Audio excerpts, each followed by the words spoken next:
2 दिवसापूर्वी माजी आमदार नरेंद्र पवार इकडे आले होते 5 नंबरला आणि त्यांनी असं म्हटले की उल्हासनगर 5 आणि 4 मधून शिवसेनेचा सुपडा साफ करू. यावर तर काय सांगणार? तसं बदलापूर अंबरनाथला पण सुपडा साफ केलेला आहे, तसा आता उल्हासनगरमध्ये पण अरे काही लोकांनी जे आहे हे जरी ते माजी आमदार आहे, युतीची आहे, कल्याण डोंबिवलीमध्ये पूर्ण महाराष्ट्रामध्ये युतीच्या नेत्यांनी युतीबद्दल किंवा दुसऱ्या पक्षाबद्दल जेव्हा आपण वक्तव्य करतो हे जिम्मेदारीपूर्वक जे आहे करायला पाहिजे.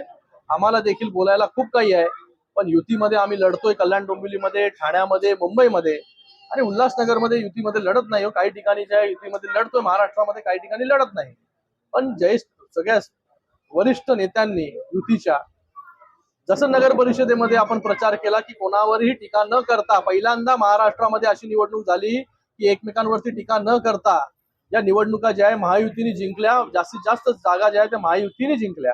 मला वाटतं ह्या सगळ्या गोष्टी ज्या आहेत त्या वरिष्ठ काय बोलतात आणि आपण काय करतो याचा देखील भान जो आहे हा सगळ्या नेत्यांनी ठेवला पाहिजे. आता विरोध केला लोकांसाठी घनकचरा प्रकल्प